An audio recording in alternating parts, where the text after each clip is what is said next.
and welcome back to our channel. My name is Shell. I am the host of a DID system. We're a little messy here. You're probably going to hear some construction in the background, and our son is home, so you're probably going to hear him in the background as well. Today we are talking about spirituality and DID. Now, I tried to do some research on this and could not find anything. The most that I found was that different alters can have different beliefs, which is no duh. But I was hoping to find research on, like, maybe the ways in which that might happen and, what might cause different faiths and how that can interplay in the disorder. But I literally found zero research on it. And so just from my own experience, I can say that, like, some alters may have different religions. If you've explored different spiritualities throughout your lifetime, depending on the age of the alter, they may identify with the religion that you were when you were that age. And there can also be alters who hold religious trauma, and because of that will either be very attached to the religion or very anti that religion. So those are some things that might go into why alters might have different religions. So what I'm going to do is I'm going to tell a little bit about my religious background, and then I'm going to talk about the different alters in our systems and how our beliefs vary from each other. Now, I was born into a Roman Catholic family. I was baptized. I received all of my sacraments, and I grew up in that Catholic household for the majority of my younger childhood, and my family was very involved in the church. And then after my parents divorced, my mother had the opportunity to discover herself, and she found paganism. And she'll have to keep me honest on this timeline. Probably around 6th or 7th grade is when I started learning about paganism and getting involved in that. And then so throughout the rest of my childhood, it was very, it was like having one foot in both areas. In one household, I had to be Catholic, and in the other household, I would explore paganism. And at one point, I actually decided that I wasn't going to make my confirmation and that I was going to pursue the pagan lifestyle, but I got talked into making my confirmation, and so I did that. And then throughout my college years, would go back and forth between Catholicism and paganism. And throughout my lifetime, it has been kind of this. There have been moments where I find myself more attached to the Catholicism and reading the Bible and praying and looking at the saints, and then other times that I am more in my pagan path and looking at my spirituality in that lens. And my cat's being nosy, sorry about that. And as an adult, that has continued. When I got married, my husband was agnostic. We did baptize my child, even though I wasn't fully in Catholicism at the time, because in Catholicism we believe in something called limbo, which is where unbaptized children go when they die. Because in Catholicism, all children are born with original sin, and so they must be baptized as babies in order to start anew. And in case I was wrong, I wanted to make sure that if anything happened to my son, that he would be covered. So I got him baptized. That is the only sacrament that he's made, and is now, I don't know if he would consider himself agnostic or atheist, but he's somewhere in that realm. And in my current era, I am more on my pagan path. I have been ordained as a priestess in the Temple of Isis, and I am a Reiki level 3. And in a little bit, I will be going to get my teacher attunement. Just waiting for the Reiki 3 attunement hit me really hard. So I was waiting to recover from that before I pursued the teacher attunement, but that will be coming soon.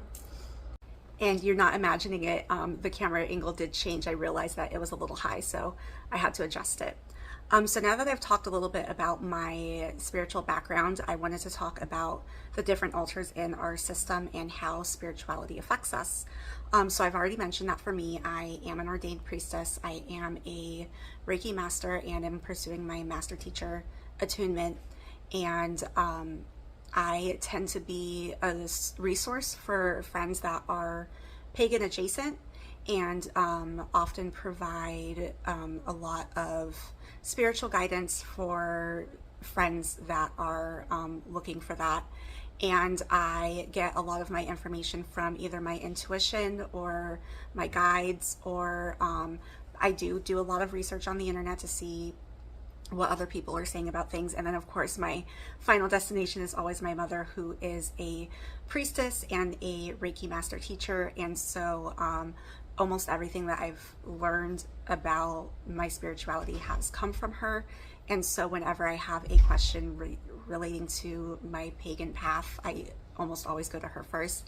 She was actually the first person that I went to when I found out I had DID, because I didn't know if what I was experiencing was psychological or if it was spiritual. So I went to her to get her input on what it was I was experiencing when I first heard Ricky's voice, to make sure that I wasn't actually like being possessed by spirits.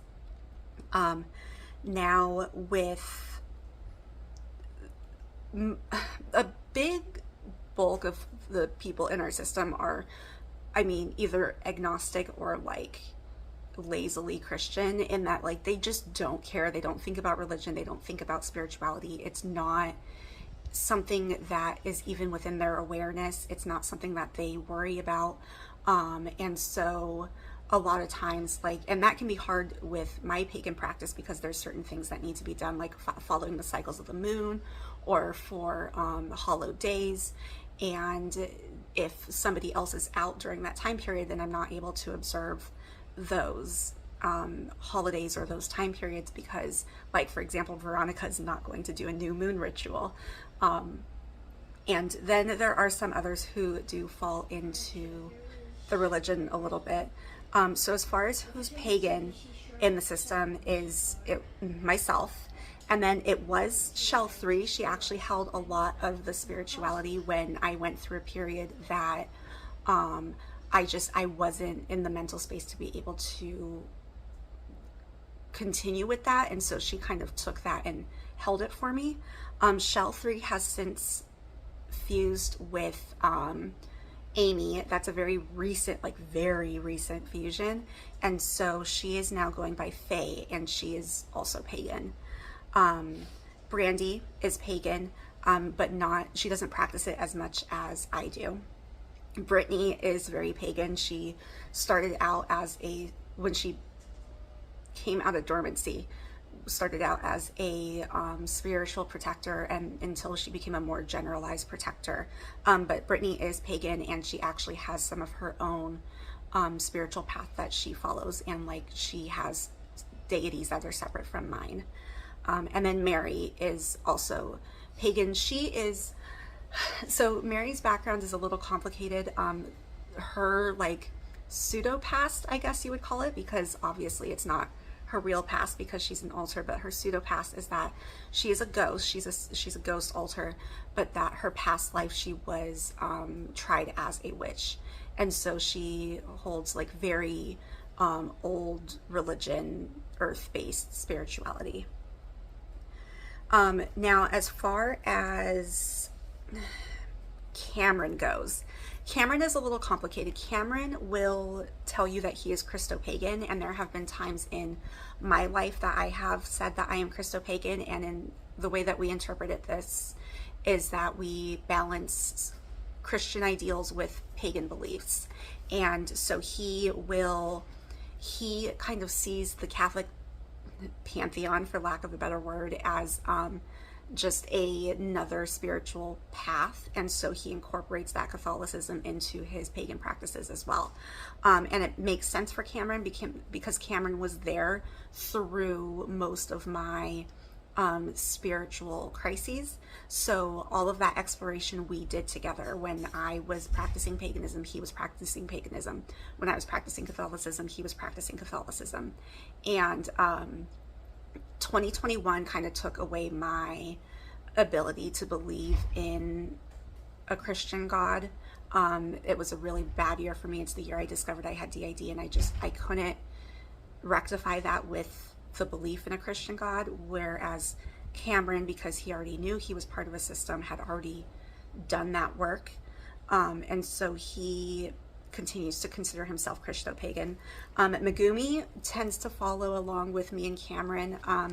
Now that me and Cameron have split, he's kind of gone his own way, and he is basically agnostic, and like will participate with us if he's interested in what we're doing, but for the most part doesn't worry about it. Now little one is Catholic. Most of our littles are probably going to be Catholic, but like Lilith is too young to really care about it. And our other little is too traumatized to be able to say anything about what he believes. But little one is very much Catholic, and she is, you know, she's 8 years old, so she's still stuck in a time when we were very involved in the Catholic Church. And then Ricky is the only like true atheist in our system. Ricky does not believe in religion. He does not believe in spirituality. He, and it kind of goes along with his very like, he just has a very negative view of the world. And so he doesn't believe that like God can exist in his view of the world. And so he is very staunchly agnostic, and he doesn't front very often, but if he were to ever front during a time period where one of us wanted to like honor a religious holiday, it wouldn't happen, because he absolutely will not touch it. And then, like I said, for the rest of the system, they are pretty much just ambivalent to it. They don't really care. They don't think about it. Now, there are a couple of demon altars in our system. There is Victoria. Now, she does not go by the Christian idea of a demon. I'm pretty sure that she, when she split as a demon because it was this symbol of like feminine energy and feminine divine and confidence and control of oneself. And so there was power in having that persona. And so and Victoria is like a very powerful altar, in that she's like powerful in herself. She's confident in herself. She can do things that I don't have the confidence to do. And I think like that's why she took on that persona. So even though she's a demon, she's not really a demon in a religious sense. Now we do have Rob, who I don't think I've ever talked about. He made one TikTok video in which he was calling me out, which is pretty par for the course for him. When he first came into the system, at least that I knew of, he again also appeared as a spirit like Mary did, because at the time, the only way I could accept what was going on was through possession of spirits. And he took the form of an evil spirit, and he was a persecutor. After a few years, Mary did start working with him, and so he's not quite a persecutor anymore. He's a lot tamer than he used to be. But he does now have the form of a demon, which is, you know, the evil spirit demon kind of goes hand in hand. And so he is more of a demon in a religious sense, but he's more of like a redeemed demon now. And then we do also have other altars that are dormant that were around during that time period. So they have the forms of spirits in one way or another.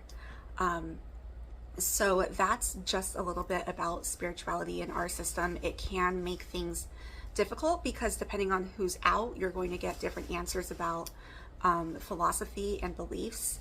And sorry, our cat just discovered our bag of jewelry, so you're going to hear crinkling from the bag in the background. But, you know, so it can be difficult. It's hard for me when I'm wanting to pursue my spirituality more, because we switch so often. It can be hard for me to do that because the other altars don't necessarily fall in line with that. If Brittany is out, then she definitely will do the things that I am trying to pursue. And now with Faye is way more motivated when it comes to spirituality than even I am. And then Brandy she's more task oriented. Like, she really is the taskmaster of the system. If something needs to get done, she's the one that does it. So even though she is pagan, she doesn't necessarily pursue those activities because she's busy with other things. And then Mary just does not front very often, and if she is fronting, it's usually to create some sort of calm or peace for the system. So she doesn't really do any kind of practice externally. So if you have any questions, please feel free to leave them in the comments below. Let me know what spirituality looks like in your system, if it's something that your system even cares or worries about. And until next time, take care and stay well.